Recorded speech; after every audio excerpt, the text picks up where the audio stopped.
Hi friends, welcome back to my YouTube channel. അപ്പോൾ ഞാനിപ്പോൾ എന്നുള്ളത് നമ്മുടെ കോഴിക്കോട് ജില്ലക്കാർക്കൊക്കെ വരാൻ പറ്റിയ വൺ ഡേ ട്രിപ്പ് വരാൻ പറ്റിയ ഒരു അടിപൊളി ലൊക്കേഷനിലാണ്. നമ്മുടെ പുല്ലൂരമ്പാറ ആനക്കാമ്പൂൽ അടുത്തുള്ളൊരു അരിപ്പാറ വെള്ളച്ചാട്ടത്തിലാണ്. അടിപൊളി ലൊക്കേഷൻ എന്ന് പറഞ്ഞാൽ ഇവിടെ ഒരു അത്യാവശ്യം കുഴപ്പമില്ലാത്ത നല്ലൊരു വലിയൊരു ഹാങ്ങിങ് ബ്രിഡ്ജ് ഉണ്ട്. പിന്നെ ഒരു വെള്ളച്ചാട്ടത്തിൻ്റെ ഒരു ഏരിയ ആണ്. നല്ലൊരു ആംബിയൻസ് കാര്യങ്ങളൊക്കെ ഉള്ളൊരു അടിപൊളി ലൊക്കേഷനാണ്. അപ്പോൾ ഇവിടുത്തെ വിശേഷങ്ങളാണ് നമ്മൾ ഇന്നത്തെ ഈ വീഡിയോ. അപ്പോൾ നമുക്ക് എന്നാൽ ഈ വീഡിയോയിലേക്ക് പോകാം. ഫ്രണ്ട്സ്, ഈ ഒരു ലൊക്കേഷനിലേക്കുള്ള നമ്മളെ റൂട്ട് എന്ന് പറഞ്ഞു കഴിഞ്ഞാൽ കോഴിക്കോട് നിന്ന് ഏകദേശം ഒരു 45 കിലോമീറ്ററാണ് ഈ ഒരു ഭാഗത്തേക്ക് അരിപ്പാറ വാട്ടർഫോൾസിൽ ഉള്ളത്. അപ്പോൾ ഞാൻ ഈ പോയിക്കൊണ്ട് നിൽക്കുന്നത് കോഴിക്കോട് ഞാൻ വന്ന് മുക്കം റൂട്ട് കയറിയിട്ട് മുക്കത്തുനിന്ന് തിരുവമ്പാടി റൂട്ട് കയറിയിട്ടാണ്. തിരുവമ്പാടിയിൽ നിന്ന് ഏകദേശം ഒരു 15 കിലോമീറ്ററിൻ്റെ ഉള്ളിലായിട്ടാണ് അരിപ്പാറ വാട്ടർഫോൾസ് ഉള്ളത്. അപ്പോൾ ഏകദേശം നമ്മൾ തിരുവമ്പാടി അങ്ങാടിയിലാണ് ഇപ്പോൾ ഉള്ളത്. തിരുവമ്പാടി അങ്ങാടിയിൽ നമ്മൾ ലെഫ്റ്റ് കയറിയതിന് ശേഷം നമ്മൾ ആനക്കാമ്പൊയിൽ പുല്ലൂരമ്പാറയൊക്കെ പോകുന്ന ആ റൂട്ടിൽ കയറിയാൽ മതി.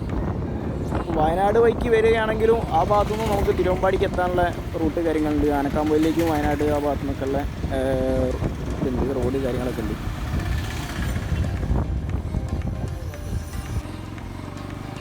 അപ്പോൾ നമ്മൾ തിരുവമ്പാടിയിൽ നിന്ന് ഏകദേശം ഒരു 15 കിലോമീറ്റർ ഓടി ഇപ്പോൾ ഏകദേശം ഈ അരിപ്പാറ വെള്ളച്ചാട്ടത്തിൽ അങ്ങോട്ട് കയറുന്ന ഒരു എൻട്രൻസിൻ്റെ ഒരു ഭാഗത്ത് എത്തിയിട്ടുണ്ട്. അപ്പോൾ ഇവിടെ തന്നെ ഒരു കോഷണറി ബോർഡ് കാര്യങ്ങളൊക്കെ ഉണ്ട്.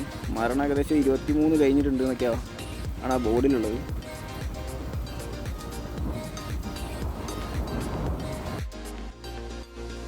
ഗായ്സ്, അങ്ങനെ ഞങ്ങളിപ്പോൾ വണ്ടിയൊക്കെ പാർക്ക് ചെയ്ത് ഇനിയിപ്പോൾ ടിക്കറ്റ് എടുക്കണം. ഇവിടെ ചെറിയൊരു പാർക്കിംഗ് ഏരിയ കാര്യങ്ങളൊക്കെ ഉണ്ട്. അപ്പോൾ ഇപ്പോൾ ടിക്കറ്റ് എടുക്കാൻ വേണ്ടി ഇങ്ങോട്ട് പോകണം. അവിടെ ചെറിയൊരു ടിക്കറ്റ് കൗണ്ടർ ഉണ്ട്. അപ്പോൾ നമുക്ക് അങ്ങോട്ട് നടന്നു നോക്കാം. ഇവിടേക്കുള്ള എൻട്രി ഫീ എന്ന് പറഞ്ഞു കഴിഞ്ഞാൽ 10 രൂപയാണ് എൻട്രി. അതുപോലെ തന്നെ ഇപ്പോൾ ക്യാമറ കാര്യങ്ങളൊക്കെ ഉണ്ടെങ്കിൽ അതിന് എക്സ്ട്രാ പൈസ നമ്മൾ പേയ്മെൻറ്റ് അടയ്ക്കണം. 9 മണി മുതൽ 5 മണി വരെയാണ് ഇവിടേക്കുള്ള എൻട്രൻസ് കാര്യങ്ങളൊക്കെ. ഗൈസ്, ഞങ്ങളങ്ങനെ ടിക്കറ്റൊക്കെ എടുത്ത് ഇതാ 10 രൂപയാണ് ഉള്ളിൽ കയറാൻ. അതേമാതിരി പാർക്കിങ്ങിനൊരു 10 രൂപ വേറെ എക്സ്ട്രാ. അങ്ങനെ 2 പേര് വന്ന് 20 രൂപ. അപ്പോൾ ഈ ഉള്ളോട്ട് ഇങ്ങനെ നടന്നുകൊണ്ടിരിക്കുകയാണ്. അപ്പോൾ ബാക്കിയുള്ള വിശേഷങ്ങളൊക്കെ നമ്മളിങ്ങനെ നടന്ന് ഇങ്ങനെ കാണിച്ചു തരാം. അപ്പോൾ ആരും സ്കിപ്പ് ചെയ്യാണ്ട് വീഡിയോ കണ്ടാൽ മതി. ഇവിടത്തൊക്കെ കൊക്കോ മരങ്ങളാട്ടോ. കൊക്കോ മരങ്ങൾ കുറേ ഉണ്ട്.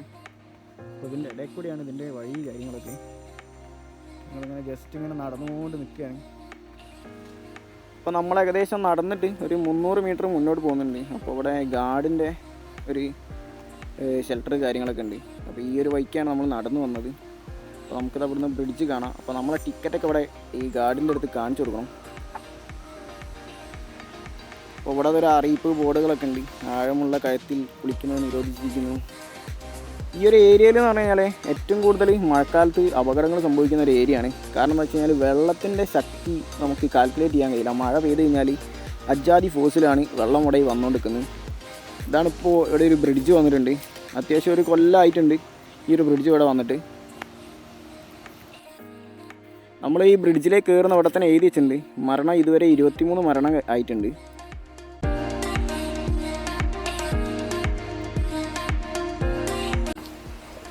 ഗൈസ്, ഇതാണ് ഇവിടെ ഉള്ള തൂക്കുപാലം. അപ്പോൾ ഇത് വന്നിട്ട് ഇപ്പോൾ ഏകദേശം ഒരു കൊല്ലമൊക്കെ കഴിഞ്ഞിട്ടുണ്ട്. നമ്മൾ തൂക്കുപാലത്തിൻ്റെ മേത്ത് കൂടെ ഇങ്ങനെ നടന്നുകൊണ്ടിരിക്കുകയാണ്. അടിപൊളി തന്നെയാണ്.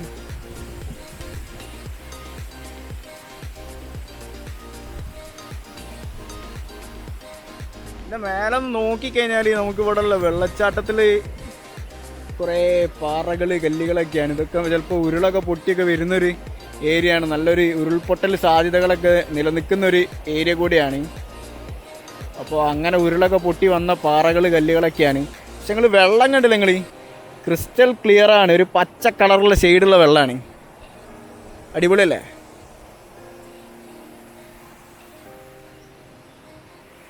ഈ ബ്രിഡ്ജിൻ്റെ മേലെ ഒന്ന് നോക്കുന്ന സമയത്ത് നമുക്ക് കറക്റ്റായിട്ടുള്ളൊരു വിഷ്വല് കാര്യങ്ങളൊക്കെ കിട്ടുന്നുണ്ട് വെള്ളച്ചാട്ടത്തിൻ്റെ. പിന്നെ ഇതിപ്പോൾ നിങ്ങൾ കാണുന്ന സമയത്ത് വളരെ ഡേഞ്ചറായിട്ടൊന്നും തോന്നില്ല. പക്ഷേ ഈ ടൈമിലല്ല വരേണ്ടത്. ഇവിടെ ഒരു മഴേൻ്റെ ടൈമിൽ നിങ്ങൾ വന്നിട്ടുണ്ടെങ്കിൽ ഈ ഇതിൻ്റെ ഡേഞ്ചറസ് എന്താണെന്നുള്ളത് നിങ്ങൾ മനസ്സിലാവും. കാരണം എന്ന് പറഞ്ഞു കഴിഞ്ഞാൽ ഈ മഴയാവുന്ന സമയത്ത് നമ്മൾ ഈ ഒരു ബ്രിഡ്ജ് ഇപ്പോൾ വന്നതിനോട് ബ്രിഡ്ജിൻ്റെ മേലെ നമുക്ക് കയറാൻ പറ്റും. അല്ലാണ്ട് ഈ വെള്ളച്ചാട്ടത്തിൻ്റെ പരിസരത്തേക്ക് പോലും നമ്മളെ ഒരു വിടാറില്ല. അജാതി ഫോഴ്സിലേക്കും വെള്ളം വരുന്നത് നമുക്ക് കണ്ടാൽ തന്നെ പേടിയാവും. ഞാനിവിടെ ഇതിനു മുമ്പ് വന്നിട്ടുണ്ട്. അതുകൊണ്ടാണ് ഞാൻ നിങ്ങൾക്ക് ഇത്രയും കറക്റ്റായി പറഞ്ഞിരുന്നത്. നമ്മളിപ്പോൾ ഈ ബ്രിഡ്ജിൻ്റെ വേറൊരു എൻഡിൽ ചെന്നിട്ടുണ്ടെങ്കിൽ ഇവിടെ നമുക്കൊരു സിയാൽ ജലവൈദ്യുത പദ്ധതി ഉണ്ട്. നമ്മളെ കൊച്ചിൻ ഇൻ്റർനാഷണൽ എയർപോർട്ട് ലിമിറ്റഡിൻ്റെ കീഴിൽ ഇവിടെ ഒരു ചെറിയൊരു ഇലക്ട്രിക് പ്രൊജക്റ്റ് കാര്യങ്ങളൊക്കെ ഉണ്ട്. ഒരു 4.5 മെഗാവോൾട്ട് അരിപ്പാറ ചെറുകിട ജലവൈദ്യുത പദ്ധതിയുടെ ഒരു സംഭവങ്ങളൊക്കെ ഇവിടെ കാര്യമുണ്ട്. ചെറിയൊരു ഹൈഡൽ പ്രൊജക്റ്റാണ്, നമ്മളെ കറണ്ടൊക്കെ ഉൽപ്പാദിപ്പിക്കാനൊക്കെ ഉള്ളൊരു ചെറിയൊരു പ്രൊജക്റ്റാണ്. അപ്പോൾ ചിലപ്പോൾ അതിൻ്റെ ഉള്ളോട്ടുള്ള എൻട്രൻസ് കാര്യങ്ങളൊന്നും ഇതാക്കലുണ്ടാവില്ല. അപ്പോൾ ഞാൻ ജസ്റ്റ് ഇതൊന്ന് കാണിച്ചു എന്നുള്ളൂ. ഈ ഒരു മലേൻ്റെ മുകളിൽ നിന്ന് എവിടുന്നോ വെള്ളം കൊണ്ടുവന്നിട്ട് ഇവിടെ ഇതാക്കിയിട്ട് നമ്മളെ വൈദ്യുതി ആക്കിയിട്ട് ഇവിടുന്ന് ചാർജ് ചെയ്യാണ്. അങ്ങനെ നമ്മളിപ്പോൾ അവിടെ നിന്ന് ബ്രിഡ്ജിൽ നിന്നൊക്കെ ഇറങ്ങി ബ്രിഡ്ജിൻ്റെ താഴത്ത് കൂടെ നമുക്ക് പോയിട്ടുണ്ടെങ്കിൽ വെള്ളച്ചാട്ടം ഒഴുകി വരുന്നൊരു ഭാഗത്തേക്ക് നമുക്ക് നടന്ന് അങ്ങോട്ട് പോകാൻ കഴിയും. അപ്പോൾ നമ്മളെ ബ്രിഡ്ജ് ഇവിടെ കാണുന്നുണ്ട്. പിന്നെ ഇവിടുത്തെ ഒരു മെയിനായിട്ടുള്ള പ്രശ്നം എനിക്ക് തോന്നുന്നത് പറഞ്ഞാൽ പാറകൾ ഭയങ്കര സ്ലിപ്പറിയാണ്. പാറ നനഞ്ഞു കഴിഞ്ഞിട്ടുണ്ടെങ്കിൽ നമ്മൾ ഈ ഷൂ ഒക്കെ ഇട്ട് പോവുകയാണെങ്കിൽ വളരെ സ്ലിപ്പറിയാണ്. അപ്പോൾ നമ്മൾ ഈ വരുന്ന സമയത്ത് അതൊക്കെ ഒന്ന് ശ്രദ്ധിക്കുക. അടിച്ച് വീണ് പോകും. നമ്മൾ സ്ലിപ്പായിട്ടുണ്ടെങ്കിൽ നമ്മൾ തലയിൽ കേൾക്കും വന്നടിക്കുക. പിന്നെ നോക്കിയിട്ട് കാര്യമില്ല, ഒബ്ളാങ്ങട്ട് കെട്ടിയിട്ടാൽ നിങ്ങൾക്ക് അറിയാലോ ചത്തു എന്നുള്ളത്.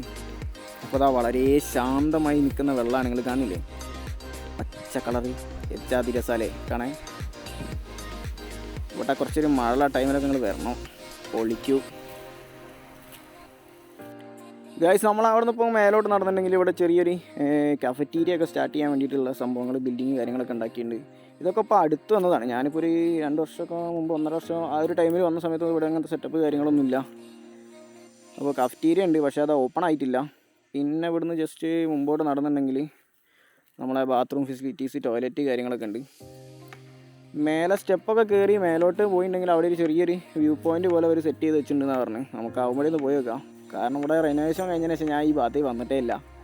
അപ്പോൾ ഞാനും ഇതൊക്കെ ഒന്ന് കാണാലോ എന്നുള്ളതിൽ ഇങ്ങനെ അങ്ങോട്ട് ഇറങ്ങിയതാണ്. നമുക്കിങ്ങനെ നടന്ന് പോയി നോക്കാം. കുറേ മുമ്പ് വന്ന സമയത്ത് ഇവിടെ ഇങ്ങനത്തെ ഒരു ഫെസിലിറ്റീസും ഇല്ലായിരുന്നു. വെറും കുറച്ച് ഗാർഡുകൾ കാര്യങ്ങൾ മാത്രം ഉണ്ടാവും. നമ്മളെ റിസ്കിൽ നമ്മൾ വരിക, നമ്മൾ പോവുക. ഇപ്പോൾ ഈ ഒരു ബ്രിഡ്ജ് വന്നതിന് ശേഷമാണ് തോന്നുന്നുണ്ട് ഇവിടെ കുറേയൊക്കെ ഫെസിലിറ്റീസ് കാര്യങ്ങളൊക്കെ വന്നിട്ടുള്ളത്. ഇവിടെ നമ്മൾ മുന്നോട്ട് നോക്കിക്കഴിഞ്ഞാൽ നമുക്ക് ചെറിയൊരു ബാൽക്കണി പോലെ അവിടെ സെറ്റ് ചെയ്ത് കാണാൻ കഴിയുന്നുണ്ട്. ഇവിടെ നമുക്കിങ്ങനെ ഇറങ്ങി താഴോട്ടൊക്കെ പോകാനുള്ള ഓപ്ഷൻസൊക്കെ ഉണ്ട്. ഇവിടെ ഈ വെള്ളച്ചാട്ടത്തിൻ്റെ അടുത്തേക്ക് ഇങ്ങനെ ഇറങ്ങി നടക്കാനുള്ളൊരു സ്ഥലമൊക്കെ ഉണ്ട്. ഇവിടെ ജസ്റ്റ് താഴോട്ട് പോയി ഇങ്ങനെ കാണിച്ചു തരാം. നല്ല ക്ലിയർ ആട്ടോ വെള്ളം ഒരു പച്ച കളറായിട്ട് അപാര ക്ലിയർ തന്നെ, നിങ്ങൾ കാണില്ലേ. ഇവിടേക്ക് വന്നു കഴിഞ്ഞാൽ നമുക്കിങ്ങനെ കുളിക്കാൻ വേണ്ടി തോന്നും. അത്ര ഒരു ഫീലാണ് അങ്ങനത്തെ ഒരു സ്ഥലത്തൊക്കെ വരുന്ന സമയത്ത്. പിന്നെ നല്ല തണുപ്പുമാണ്, വെള്ളം നല്ല അത്യാവശ്യം നല്ല തണുപ്പാണ്.